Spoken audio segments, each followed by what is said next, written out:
여러분, 우리 기독교는 삼위일체 하나님을 믿는 종교이죠.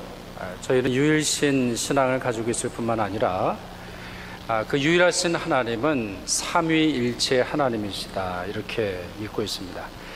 이 신앙을 가장 잘 함축적으로 표현하는 것이 축도일 것 같습니다. 축도. 여러분, 축도가 고린도 후서 13장 13절인데요. 그 말씀이 이렇게 되어 있죠. 주 예수 그리스도의 은혜와 하나님의 사랑과 성령의 교통하심이 너희 무리와 함께 있을지어다. 여러분, 이 말씀 들으시면 어떤 생각이 드십니까? 이제 예배가 끝나고 집에 가도 되는구나, 이런 생각을 여러분 하실지 모르겠는데, 이 말씀은 예배의 마지막에 그 예배의 마침을 알리려고 하는 것이 아니라 삼위일체 하나님 신앙을 가지고 이제 여러분들이 일상에서 사시라고 들려드리는 하나님의 축도입니다. 이 축복문이 말하는 것처럼 성령께서는 교통하는 분이십니다. 영어로는 커뮤니언이라고 되어 있죠. 그러니까 함께하다, 연합하다, 교제하다, 일치시키다, 이런 말인데 성령의 중요한 역사 중에 하나이죠. 성령께서 계신 곳에는 하나님을 만나게 합니다. 성령님께서는 예수 그리스도와 만나며 예수 그리스도의 모든 축복과 권세를 누리게 하십니다. 그러므로 성령이 없이는 구원이 없습니다. 성령이 없이는 은혜가 없습니다. 성령이 없이는 능력이 없습니다. 성령이 없이는 하나님 축복의 현실을 누릴 수가 없습니다. 따라서 우리는 성령님을 우리 마음속에 모시고 살아가야 하는데요. 오늘 저는 로마서 8장 우리 1절부터 17절까지의 말씀을 통해서 왜 우리가 성령을 믿어야 하는지, 또 성령께서 우리 안에 계실 때 어떠한 역사가 일어나는지 살펴보려고 합니다. 먼저는요, 이 성령님의 이름을 좀 말씀을 드리려고 하는데, 성령님은 오늘 본문에서 세 가지 이름으로 우리에게 증거되고 있습니다. 첫째는 말 그대로 성령입니다. 성령. 거룩한 영이시라는 말씀이죠. 우리를 거룩하게 하시고 또 우리를 거룩함으로 인도하시는 영이시다, 이제 그런 뜻인데요. 이건 여러분들이 잘 알고 계실 거고, 두 번째와 세 번째가 참 중요합니다. 왜 성령께서 교통의 영이신지, 왜 성령께서 연합하는 영이신지 이름에서 잘 나타나 있는데, 자, 성령의 두 번째 이름, 그리스도의 영입니다. 그리스도의 영. 여러분, 9절 말씀 한번 보시겠습니까? 9절 하반절에서 10절까지 말씀 슬라이드를 한번 보시면 좋겠어요. 그 말씀이 이렇게 되어 있습니다. 누구든지 그리스도의 영이 없으면 그리스도의 사람이 아니라. 여기서 그리스도의 영이라고 하는 이 표현은 성령님을 표현하는 것입니다. 그리스도의 정신이나 그리스도의 마음이나 그리스도의 도움을 얘기하는 게 아닙니다. 그리스도의 영, 다시 말하면 그리스도를 우리에게 안내하시는 영이신 성령이 계시지 않으시면 그리스도의 사람이 아니라고 되어 있습니다. 또 말씀이 이렇게 되어 있죠. 또 그리스도께서 너희 안에 계시면 몸은 죄로 말미암아 죽은 것이나 영은 의로 말미암아 살아있는 것이니라. 이게 이제 10절 말씀인데요. 여러분, 이 표현이 참 예사롭지 않죠? 그리스도께서 너희 안에 계시면, 그리스도께서 너희 안에 계시면, 예수 그리스도께서 우리 안에 거하시고 우리 안에서 사시고 우리를 인도하신다, 이런 표현이 있는데, 그럼 그리스도께서는 어떻게 우리 안에 계십니까? 바로 그리스도의 영을 통해서 그리스도께서 우리 안에 거하신다라고 하는 겁니다. 굉장히 놀라운 신비이죠. 예수 그리스도께서는 승천하셔서 하나님 보좌 우편에 계시는데, 그분은 어떻게 우리와 만나시느냐, 그분은 어떻게 우리의 삶으로 들어오시느냐, 그분은 어떻게 우리의 역사 안으로 들어오시고 우리의 마음에 거하시느냐, 성령을 통해서 된다는 거예요. 그래서 성령이 교통하는 영이라는 게 이해가 됩니다. 성령님으로 말미암아 그분은 예수 그리스도와 우리의 삶을 이제 연결되는 것을 볼 수 있습니다. 그것뿐만 아니라 성령께서 계심으로 말미암아 우리는 의로운 말미암아 살아있게 된다, 이 말씀이 분명히 제시하고 있습니다. 그러면 여러분, 성령이 우리 안에 계실 때 어떤 역사가 일어나느냐? 그리스도의 사람이 되게 합니다. 여러분은 그리스도의 사람이십니까? 여러분은 그리스도를 믿는 분이십니까? 여러분은 그리스도의 사랑과 은혜를 받고 계신 분이십니까? 그렇다면 여러분 안에는 성령이 계시는 겁니다. 제가 한번 논리적으로 증명을 해보죠. 우리는 성령을 만난 적이 없는데, 우리는 어떻게 성령을 본 적도 없는데 어떻게 그런 일이 일어나는가. 제가 우리 제자 훈련 때 늘 반복해서 말씀을 드립니다만, 여러분, 보이는 것을 통해서 우리는 보이지 않는 것을 증명할 수 있습니다. 예를 들자면 지금 여러분 꽃이 지금 아름답게 우리 헌화되었는데, 우리 이런 꽃을 보면서 지금 뭐 뿌리도 안 보이죠. 또 이 꽃들이 어떻게 자라는지 우리 전혀 볼 수 없지만, 지금 가지와 꽃을 봄으로 인해서 이 꽃이 뿌리가 있었겠구나, 어디서 잘 살았겠구나, 우리가 추측할 수 있습니다. 열매를 통해서도 우리가 그와 같은 것을 증명할 수 있죠. 여러분 아침에 뭘 드시고 오셨습니까? 여러분 밥 드시고 오셨어요? 아니면 오렌지를 드시고 오셨습니까? 사과를 드시고 오셨어요?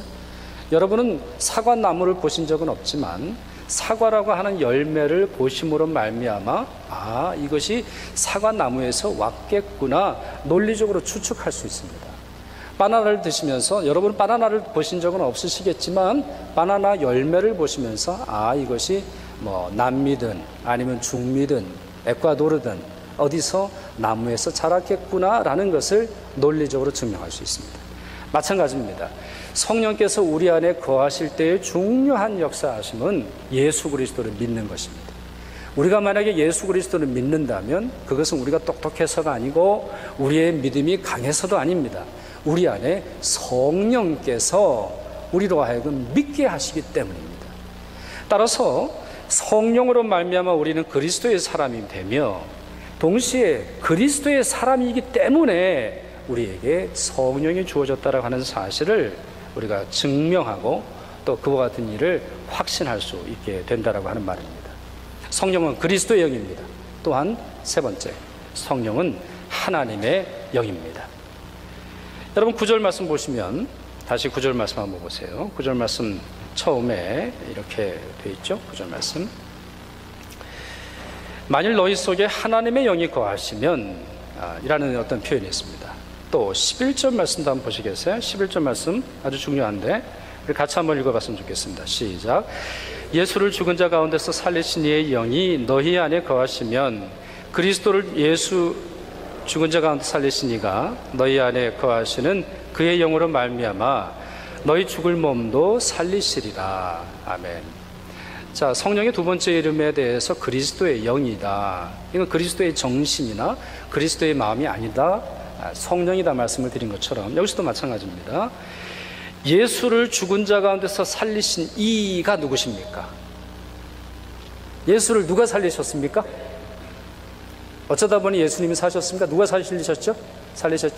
성부 하나님께서 살리셨습니다. 오늘은 조금 제가 신학적으로 설교를 할 텐데, 성부 하나님께서 예수 그리스도를 다시 살리셨습니다. 여러분 그렇지 않아요? 그것이 모든 복음서와 성경이 우리에게 가르쳐주는 바가 아닙니까? 근데 이렇게 되어 있어요. 오늘 본문 말씀에 예수를 죽은 자 가운데서 살리신 이의 영이 너희 안에 거하시면, 그러니까 줄여서 말하면 뭡니까? 성령이 너희 안에 거하시면, 그 다음 문장이 이렇게 되어 있어요. 그리스도 예수를 죽은 자 가운데서 살리신 이가 누구세요? 성부 하나님이세요. 지금 여러분 표정이 잘 따라오시는지 제가 모르겠습니다만, 여하튼 성부 하나님께서 너희 안에 거하시는 그의 영으로, 누구세요? 성령님으로 말미암아 너희 죽을 몸도 살리시리라. 자, 그럼 감을 좀 잡으십니까? 아직도 땡감인 분은 혹시 안 계세요? 자, 단감으로 바꾸셔야 돼요. 확 줄여서 말씀드려 볼게요. 우리 현대인들은 이렇게 복잡한 거 싫어하잖아요. 간단히 말해서 성부 하나님께서 성자 예수 그리스도를 부활케 하셨는데, 그 성부 하나님께서 우리 안에 계신 성령님으로 말미암아 우리도 부활케 하실 것입니다. 그러니 우리의 부활의 확실한 증거는 어디서입니까? 예수 그리스도를 믿는 믿음과 우리 안에 계신 성령님으로 되는 겁니다. 여러분 오늘 본문 말씀에 그대로 우리 삶에 적용한다면 부활의 역사는 성령의 역사입니다. 만약에 내 마음속에 성령이 없는데 난 부활을 믿어, 그와 같은 믿음은 헛된 믿음입니다. 성령을 부인하고는 부활의 은혜가 주어지지 않습니다. 예수 그리스도를 다시 살리신 분의 역사는 우리 안에 있는 성령으로 말미암아 나타나기에, 성령은 어떤 분이십니까? 예수의 부활을 내 부활로 만들어 주시는, 아주 그 부활의 현실을 내게 가져다 주는 분이라고 볼 수 있습니다. 그런 점에서 여러분, 이 성령의 이름, 성령께서는 성령님이시며, 성령께서는 그리스도의 영이시며, 성령께서는 성부 하나님의 영이시다라고 하는 이 말 속에서 성삼위일체 하나님께서 우리에게 역사하실 때 성령으로 역사하신다, 이와 같은 사실을 깨닫게 해 줍니다. 이와 같은 성령님의 역사는 우리에게 새로운 삶을, 성령 안에서 살아가는 삶을 요구하십니다.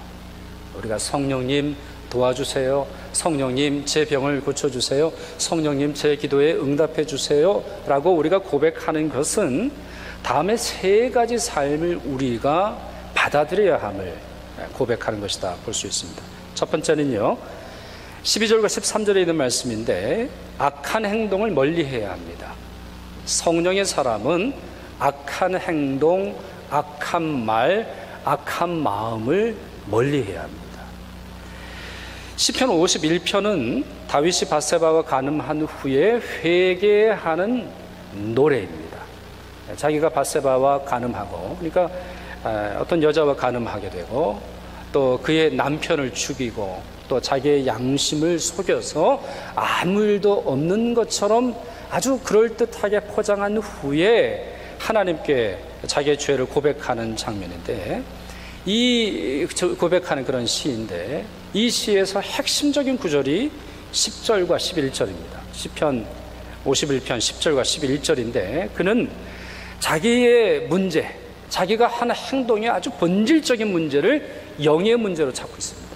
영적인 문제로 찾고 있어요. 제가 한번 읽어드릴게요. 하나님이여, 내 속에 정한 마음을 창조하시고 내 안에 정직한 영을 새롭게 하소서. 하나님, 제 마음을 고쳐주십시오. 제 영을 고쳐주십시오. 뭐 윤리의식 아니면 뭐 책임감, 이런 표현이 없습니다. 하나님, 제 영이 문제입니다. 제 영을 새롭게 해주십시오. 나를 주 앞에서 쫓아내지 마시고 주의 성령을 내게 거두지 마십시오. 하나님, 제가 죄를 지었는데요, 제 죄로 말미암아 당하는 여러 벌과 그 죄로 인해서 망가진 여러 문제가 있는데, 저는 가장 큰 아픔이 주의 성령이 제 안에서 떠나가는 것입니다. 그가 이렇게 고백하고 있는 겁니다. 악한 행동의 문제가 무엇입니까? 그 영의 타락이었습니다. 그와 같은 영적인 타락으로 인해서 나타나는 결과가, 가장 무서운 결과가 무엇입니까? 성령으로부터 멀어지는 것입니다. 성령님의 역사로부터 멀어지는 것입니다. 성령의 은혜로부터 멀어지는 것입니다. 오늘 본문에서도 마찬가지입니다. 바울이 오늘 본문의 말씀 속에서 몸의 행실을 죽이라 말하고 있습니다. 몸의 행실을 죽이라. 몸을 죽이라라고 말하고 있지 않죠? 몸을 죽이라고 말하지 않아요. 여러분, 가끔 우리 영에 대해서 얘기할 때, 또 초월적인 하나님의 역사를 얘기할 때 몸을 무시하는 분들을 많이 보는데, 그건 성경적인 게 아닙니다. 오늘 로마서에서도 마찬가지고 고린도전서에서도 마찬가지고, 우리의 몸은 성령의 전이라고 했습니다. 우리의 몸, 여러분의 몸은 성령의 전입니다. 여러분의 몸을 아주 아름답게 가꾸셔야 합니다. 왜? 성령의 전입니다. 근데 그 몸이 하는 행실에 문제가 있을 수 있습니다. 이 몸의 행실의 문제가 무엇이냐? 바로 이것이 악한 행동이죠. 성령께서 기뻐하지 아니하시는, 성령께서 원하지 아니하시는 죄악을 말합니다. 이와 같은 죄악은 성령님을 멀리하게 합니다. 이와 같은 죄악은 성령님의 은혜를 막는 대동맥, 정말 동맥경화증과 같은 그러한 일이라고 볼 수 있습니다. 그럼 어떤 일이 있습니까? 어떤 일이 성령의 은혜를 막아서게 합니까? 갈라디아서 5장에 보면 이런 말씀이 있습니다. 여러분, 한번 잘 들어보세요. 육체의 일은 분명하니 곧 음행과 더러운 것과 호색과 우상숭배와 주술과 원수 맺는 것과 분쟁과 시기와 분냄과 당 짓는 것과 분열함과 이단과 투기와 술 취함과 방탕함과 또 그와 같은 것들이니라, 이런 말씀이 있습니다. 여러분, 다시 한번 제가 하나하나 설명을 드릴 때, 혹시 여러분에게는 이런 모습이 없나 한번 살펴보세요. 음행, 음행은 성적인 타락을 실제로 옮기는 것을 말합니다. 더러운 것은 그 마음속에 하나님이 기뻐하지 아니하시는 것을 품는 것을 말하는 거죠. 또한 그것을 행동으로 옮기는 것을 말합니다. 호색, 이거는 지금으로 말하면 포르노그라피와 같습니다. 음행과 좀 다릅니다. 음행은 행동으로 옮기는 행동을 말하고, 호색은 성적인 쾌락을 즐기는 것을 말합니다. 하나님께서 원하지 아니하시는 것을 말하는 것이죠. 우상숭배, 여러분, 우상숭배가 무엇입니까? 하나님의 위치에 하나님이 아닌 다른 것이 들어가 있습니다. 다 우상숭배입니다. 다 우상숭배. 하나님이 아닌 다른 것이 하나님의 위치에 있는 모든 것이 우상숭배. 주술은 무엇입니까? 우상을 불러내는 것을 말합니다.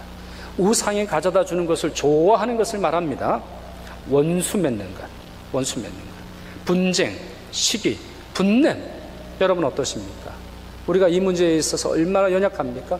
우리가 얼마나 쉽게 분쟁하고, 얼마나 쉽게 시기하고, 얼마나 쉽게 분냅니까? 당짓는 것은 무엇입니까? 자기의 주장을 통해서 세를 형성하는 것이죠. 자기의 주장, 자기의 생각, 자기의 감정을 통해서 다른 사람을 설득하여 세를 이루는 것을 당짓는 것이라고 합니다. 분열함, 실제로 나누어지는 것이죠. 이단, 잘못된 교리에 빠지는 것입니다.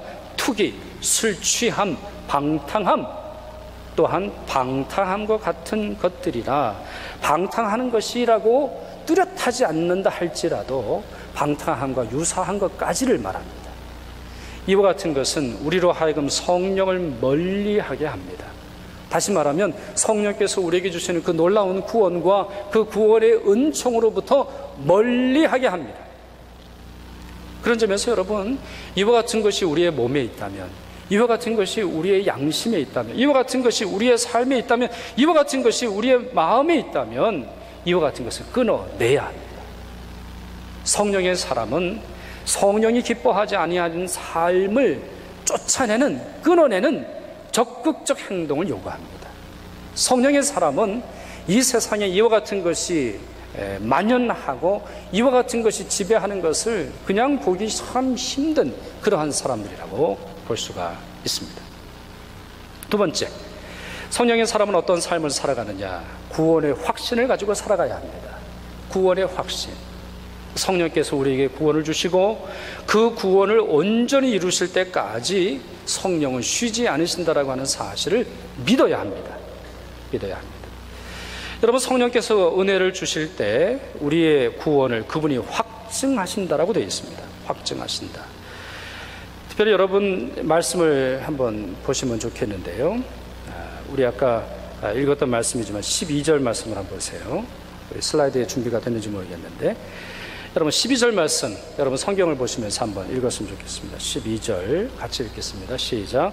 그러므로 형제들아, 우리가 빚진 자로 돼 육신에게 져서 육신대로 살 것이 아니니라. 아멘. 자, 이 첫 문장에 단어가 이렇게 되어 있죠. 우리가 어떤 사람이라고 되어 있습니까? 자, 우리는 이제 성령을 받은 사람을 말하거든요.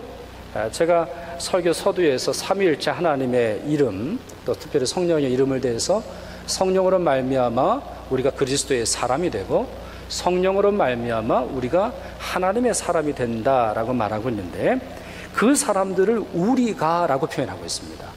근데 그 우리는 어떤 사람입니까? 빚진 사람입니다. 성령의 사람은 빚진 사람입니다. 성령의 사람은 자기의 행동에 대한 값으로 성령을 불러들인 것이 아닙니다. 성령의 사람은 이미 엄청난 빚이 있습니다.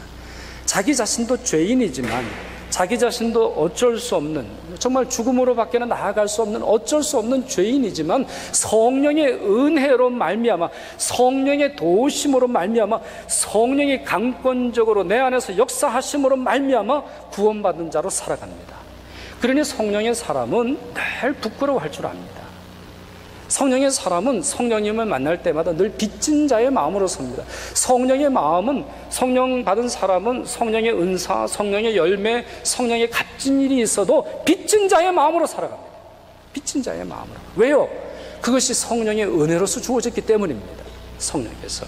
그렇다면 이와 같은 성령께서 우리가 죄인이었다 할지라도 우리 안에서 내주하심으로 말미암아 구원으로 이루신다면 우리가 성령의 사람으로 살아갈 때 지은 죄까지도 가만 놔주시지 않으시겠죠.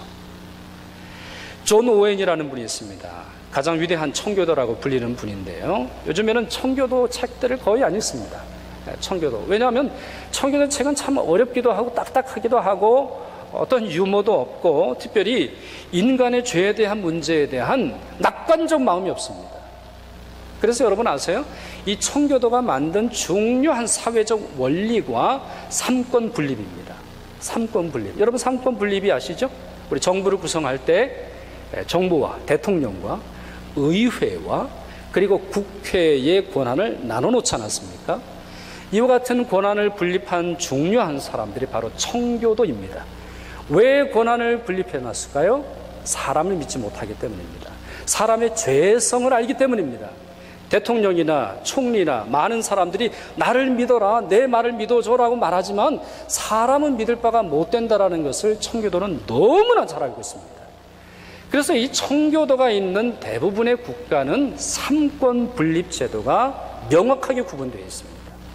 이와 같은 어떤 신앙의 원리가 있는데, 특별히 이 청교도가 말하는 이 사람을 믿지 못하고 사람은 죄에 지을 수밖에 없는 존재뿐만 아니라 그와 같은 존재가 어떻게 하나님의 구원을 받을 수 있느냐, 전적으로 하나님의 인도하심 때문이다 말하고 있습니다. 이 존 오웬이 주장하는, 또 이분이 말하는 어떤 신학에서 가장 중요한 책이 성도의 견인이라는 게 있습니다. 성도의 견인. 여러분 이 단어를 들어보셨는지 모르겠습니다.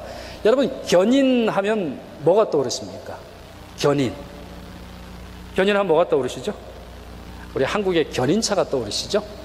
주차를 잘못해 놓으면 견인차가 끌고 갑니다. 여기는 뭐라 그러죠? 여기 토잉한다 그러죠? 그러니까 이제 견인이라는 말, 여기 오래 사신 분들은 잘 모르시는데, 견인이라고 하는 말은 끌어 인도한다라는 겁니다. 끌어 인도한다라는 거예요. 근데 이 견인이라고 하는 말이 우리 구원의 핵심인데요, 이분이 한 말을 좀 여러분들에게 인용해 설명드리도록 하겠습니다.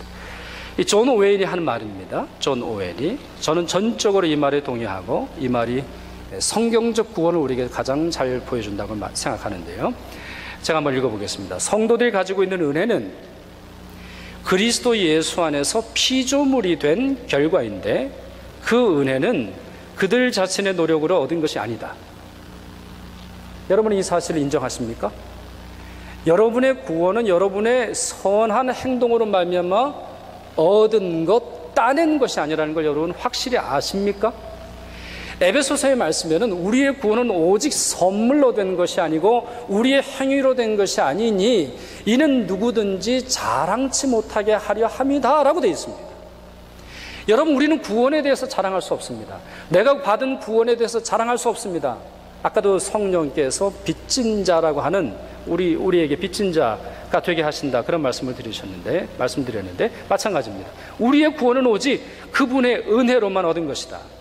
하나님께서는 예수 그리스도를 죽음에서 일으키신 그 능력으로 우리 속에 은혜를 심으셨다. 누가 하셨어요?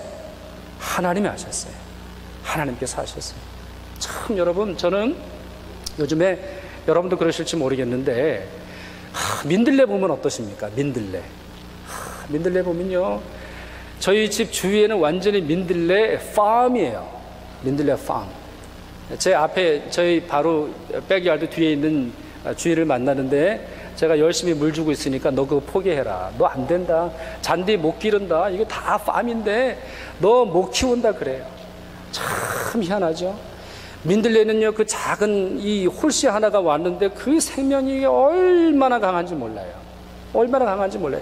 내가 불러들인 거 아니거든요. 내가 심은 거 아니에요. 어떻게 이렇게 돈 주고 산 거는 아무리 잘 길러도 말라 죽는지 모르겠는데 돈 안 주고 밖에서 오는 거는 어떻게 이렇게 잘 사는지 몰라요. 하나님의 역사가 그렇다라는 거예요.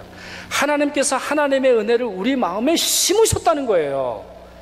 하나님이 여러분 헛농사 지으셨겠어요? 하나님께서 우리의 마음에 심으실 때는 그분의 결심과 그분의 능력과 그분의 계획이 있어서 심으신 것 아니겠습니까? 제가 유머 하나 말씀을 드릴까요?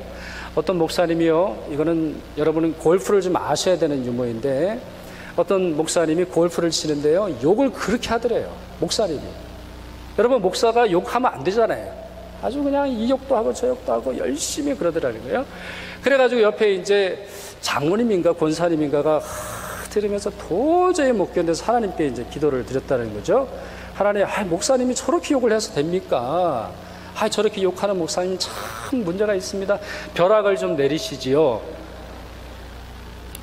여러분, 혹시 제가 잘못하더라도 그런 기도는 하지 마셔야 될 텐데, 자, 실제로 하나님께서 생각해 보니까 그럴 것 같으셔서 이제 벼락을 때리셨다 그러죠.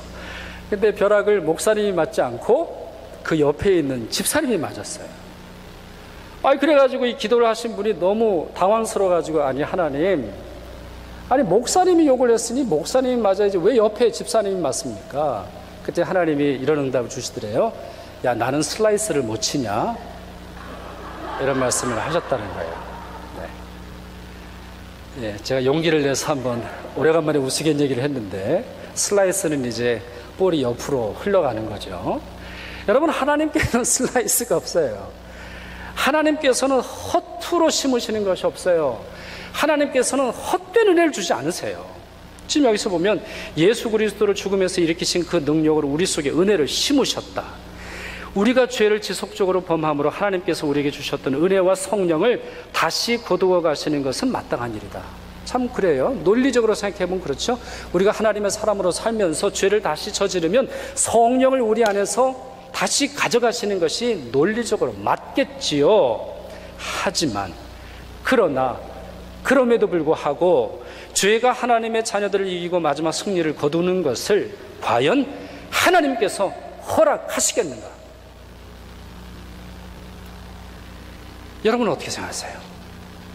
슬라이스가 없으신 하나님, 우리에게 은혜를 주셨다면 그 은혜를 책임지시려고 하시는 하나님, 또는 우리를 구원하시되 우리의 연약함을 너무 잘 아시는 하나님, 우리가 말로 하지만, 우리가 결심도 하지만, 뭔가 우리의 행동을 통해서 우리의 마음을 보여주지만 늘 나약해서 넘어지는 우리 자신을 너무 잘 아시는 하나님, 그 하나님께서 성령을 거두시겠는가? 성령을 거두시겠는가? 아니라는 거죠. 오히려 그 자녀들을 도우시기 위해 달려오시지 않겠는가? 하나님께서는 그 자녀들을 꾸중하시고 혼내실 망정 다리 뭉덩이를 분질러 뜨려서라도 구원의 길로 인도하시지 아니하시겠는가? 그것이 성도의 견인이라는 겁니다. 성도의 견인. 우리가 나약하고 우리가 죄인이라서 늘 넘어지고 깨어지고 부족한 거 주님이 아시는데 그것을 아심에도 불구하고 구원하셨다라는 겁니다. 그러니 우리의 구원이 얼마나 성령님으로 온전하겠습니까? 오늘 본문 15절을 보세요. 오늘 본문 15절에 이런 말씀이 있습니다. 너희는 다시 무서워하는 종의 영을 받지 아니하고 양자의 영을 받았으므로 우리가 아빠 아버지라고 부르짖느니라. 아멘. 여러분, 우리는 다시 무서워하고 다시 뒤로 물러날지 모른다라고 하는 위협 속에서 살아가는 사람이 아닙니다. 어떻게 보면 우리가 하나님의 백성으로서 죄를 짓는다 할지라도 하나님을 아빠 아버지라고 부를 수 있는 사람입니다. 아빠와 아버지는 서로 다른 말입니다. 아빠는 아람어입니다. 아버지는 헬라어입니다. 근데 이 두 나라 모두가 두 가지 의미를 같이 지닙니다. 하나는 하나님을 부드러운 말로 부를 수 있다라고 하는 말이고, 또 하나는 엄격한 우리를 혼내시는 아버지와 같은 어떤 그러한 단어로 부르고 있는 것입니다. 우리는 하나님을 아빠 아버지라고 부릅니다. 뿐만 아니라 우리에게 이와 같은 하나님을 아빠로 부를 수 있는 권한, 바로 성령께서 주셨음을 믿어야 하는 것입니다. 따라서 우리가 살아가면서, 우리가 신앙생활하면서 캄캄한 밤이 있다 할지라도 성령께서 우리를 도우실 것을 믿어야 합니다. 진흙탕 속에 빠져 있다 할지라도 성령께서 우리와 함께 하심을 믿어야 합니다. 때로는 우리가 심각한 죄에 빠지고 심각한 문제를 저지른 장본인이라 할지라도 이 성령의 은혜를 믿어야 합니다. 성령께서 우리에게 이 구원을 주시는 이 확증을 우리 자신도 믿어야 하는 것입니다. 세 번째는 성령께서 우리에게 주시는 삶은 우리로 하여금 상속자로 살게 하십니다. 상속자. 여러분, 상속자가 무엇이죠? 상속자? 아버지의 재산을 받는 사람입니다. 상속자는 상속자의 됨됨이에 의해서 뭔가 받는 사람이 아닙니다. 아버지의 재력과 아버지의 능력에 의해서 받아들이는 사람을 말합니다. 상속자가 할 수 있는 것은 딱 하나입니다. 여러분 나중에 재산을 물려주실 때 확실히 아시겠습니다만, 상속자는 상속을 주는 사람의 마음과 뜻과 계획을 받아들이면 끝나는 겁니다. 그걸 받아들이면 상속자가 되는 것이죠. 17절 말씀 한번 보세요. 17절 같이 한번 읽어보도록 하겠습니다.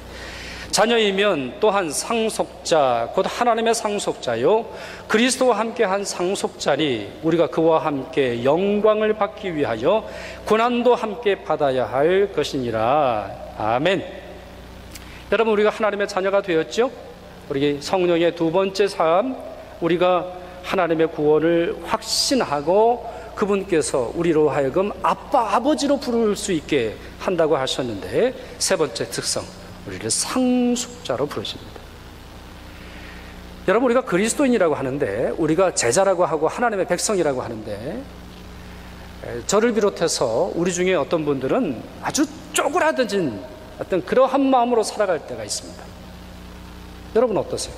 아주 쪼그라든 정말 이 세상을 살아가면서 아무도 도와주지 못하는 것처럼 아주 그냥 쪼그라든 마음으로 살아갈 때가 있습니다. 근데 여러분, 이 성경 말씀을 보세요. 우리는 하나님의 상속자입니다. 뿐만 아니라 우리는 그분과 함께 영광을 받으실 것입니다. 특별히 여기에 삼위일체 하나님의 관계가 다시 한번 나오죠. 그리스도와 함께한 상속자라고 되어 있습니다. 여러분 저를 따라서 하세요. 나는 그리스도와 함께한 상속자다. 여러분, 예수 그리스도께서 성부 하나님으로 말미암아 부활하셨죠. 그 부활 내 거라고 말씀드렸죠. 성령께서 하나님의 역사로 말미암아 나를 부활케 하셨다고 말씀하셨죠. 그 예수께서 승천하시지 않으셨습니까? 그럼 역시 내 안에 계신 그 성령으로 말미암아 우리도 승천할 수 있을 줄 믿어야 합니다. 뿐만 아니라 그분은 승천하셔서 하나님의 보좌에 계시지요. 그러면 우리도 그 자리에 설 것을 믿어야 합니다. 에베소서의 말씀에는 너무 놀라운 말씀으로 우리에게 이것을 가르쳐 줍니다. 에베소서 2장 5절에서 6절 보시면, 하나님께서 우리를 사랑하셔서 허물로 죽었던 우리를 그리스도와 함께 살리셨고 함께 일으키사 그리스도 예수 안에서 함께 하늘에 앉히셨다. 이렇게 기록되어 있습니다. 자, 여러분 잘 들어보세요. 하나님께서 죄로 죽었던, 허물로 죽었던 우리를 다시 살리셨고, 다시 살리실 것입니까? 미래형입니까? 앞으로 그렇게 돼봐야 합니까? 아닙니다. 완료형으로 되어 있어요. 다시 살리셨고 함께 일으키사 그리스도 예수 안에서 함께 하늘에 앉히셨다 말씀하고 있습니다. 아직 우리가 죽은 거 아니거든요. 아직 우리가 이 세상에서 살아가고 있거든요.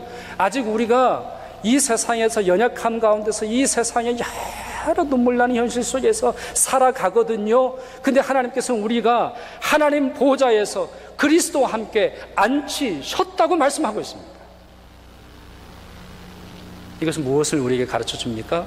우리 구원이 얼마나 놀라운지, 이 세상에서 누리는 이 상속자 됨이 얼마나 영광스러운 것인지, 죽은 이후에나 경험하는 것이 아니라 이 땅에서 살아가는 그리스도의 삶이 얼마나 복되고 얼마나 자랑스럽고 얼마나 놀랍고 얼마나 영광스러운 것인지 보여주고 있습니다.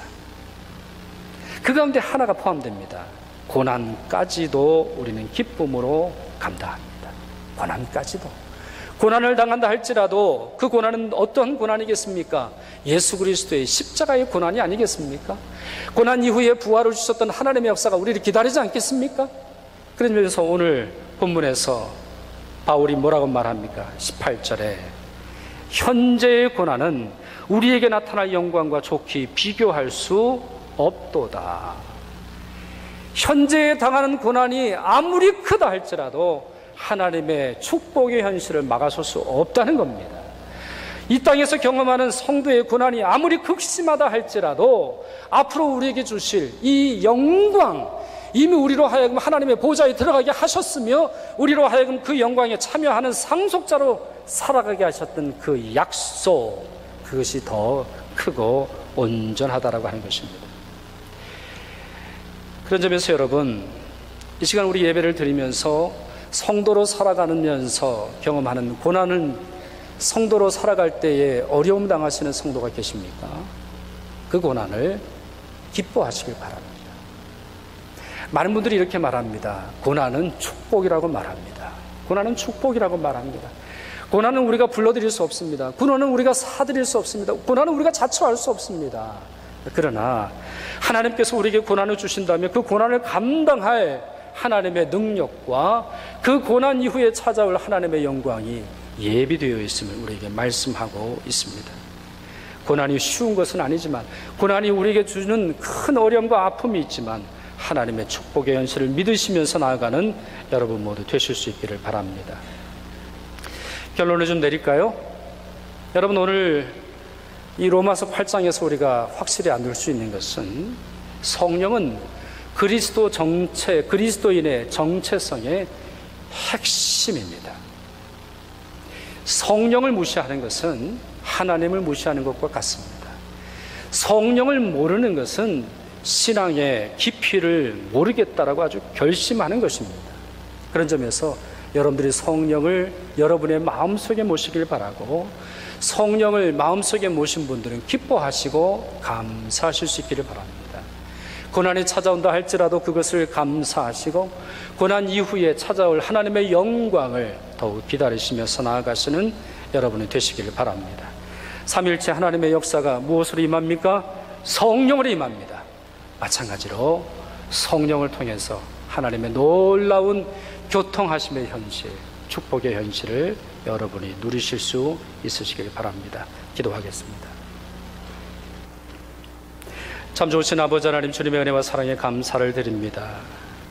성령님께서 우리에게 오셨기에 저희가 예수 그리스도를 구주로 고백하며 믿을 수 있었습니다.